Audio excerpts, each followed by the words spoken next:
কারণ আমার পুরো ফ্যামিলি ডিএসএন এর সঙ্গে সম্পৃক্ত।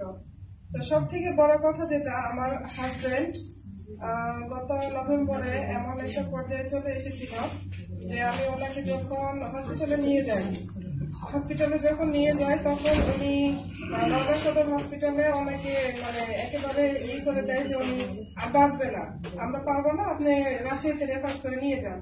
পরবর্তীতে আমি রাজশাহীতে রেফার করে নিয়ে যাই, ওখানে মোটামুটি একটা বোর্ড মিটিং বসে ওনাকে নিয়ে। পরবর্তীতে আমি দেখলাম যে ওনারা আমাকে রেজাল্ট দিচ্ছে না ওরকম ভালোভাবে, বলতেছে যে আমাদের ওরকম ভাবে চিকিৎসাটা নাই, আপনার তো হাজবেন্ডের মানে অরিজিনালি কি সমস্যা আমরা সেটা ধরতে পারতেছি না, তো আপনি যদি পারেন তাহলে অন্যত্র গিয়ে চিকিৎসা নিতে পারেন। পরবর্তীতে আমি ইন্ডিয়াতে যাওয়ার পরে ওনার লাঞ্চ ব্লক, ওনার শ্বাস প্রশ্বাসে অনেকটা সমস্যা ছিল, আর শরীরে এমন একটা ভাইরাসে আক্রান্ত হয়েছিল যে ওনার পুরোটা শরীরে মানে এমন একটা ক্ষতিকর ভাইরাস ঢুকেছে যে পুরো শরীরের স্কিনটা, মাংসটা টোটালি খারাপ করে দিচ্ছে। তো ওনার মাংসতে এফেক্ট করেছিল, কিন্তু ডক্টররা বলেছিল যে পরবর্তীতে ওনার কিডনিতে এটা ইফেক্ট করতে পারে, যার ফলে ওনার কিডনি ড্যামেজ হয়ে যেতে পারে, বা ওনার লাংস যেটা ড্যামেজ হতে পারে, ওনার হচ্ছে লিভারে নষ্ট হয়ে যেতে পারে। তো সর্বোপরি আমি এত একটা আশঙ্কার মধ্যে ছিলাম যে আমার চোখের সামনে আমার হাজবেন্ডের এত একটা মর্মান্তিক অবস্থা হয়ে যাচ্ছে, আমি তার জন্য কিছু করতে পারতেছি না। তো এটা তো আমার জন্য অত্যন্ত একটা কষ্টদায়ক বিষয় হয়েছিল। পরবর্তীতে আমার আপলিডার রেজা লিডার, আমি ওনার সঙ্গে পরামর্শ করি যে হচ্ছে আমি তো ডিএসএন এর সদস্য না, তারপরেও ফ্যামিলিগত ভাবে আমরা ফোনে কথা বলি যে আমি ওনার সঙ্গে ওনার জন্য কি প্রোডাক্ট নিতে পারি। আমি তো ডিএসএন এর প্রোডাক্টটা শুনছি যে অনেকটা ভালো, তো যেহেতু ডক্টররা চিকিৎসা দিচ্ছে তারপর আমার মন শান্তি পাচ্ছে না, তো আমি আমার হাজবেন্ডের জন্য সর্বোচ্চ চিকিৎসা চাই। পরবর্তীতে উনি আমাকে সাজেশন দিল, তুমি বাড়িধারাতে যাও, আমাদের আপলিডার জাহাঙ্গীর লিডার আছে, ওনার পরামর্শে তুমি হচ্ছে ট্রিটমেন্টটা নাও। পরবর্তীতে আমি এখানে আসলাম বাড়িধারাতে গত নভেম্বরের লাস্ট টাইমে, সম্ভবত 20-21 তারিখে, ডিসেম্বরের 20-21 তারিখে।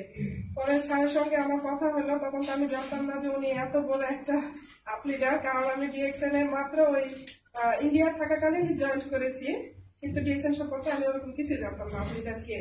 পরবর্তীতে এখানে আসলাম, উনি এতটা ফ্রেন্ডলি, আমাকে তো একেবারে ভাগ্নির পরিচয় আপন করে নিল।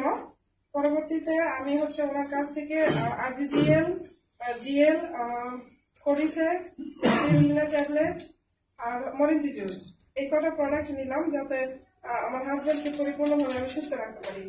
পরবর্তীতে আমি এই প্রোডাক্ট গুলো বাসায় নিয়ে যাওয়ার পরে আমি মাত্র 8 দিন ওনাকে খাওয়াইছি।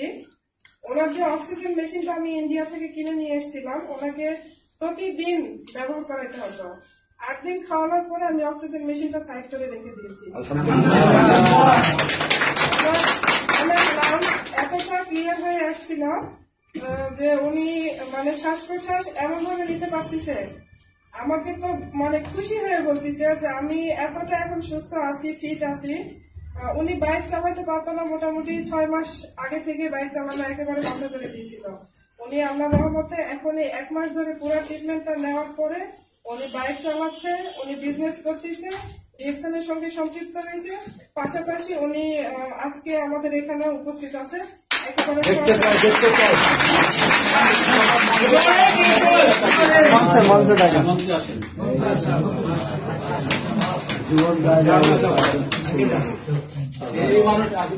এই মানুষকে অসুস্থ এটাকে বলবে বলবে অসুস্থ নায়কের মতো একদম।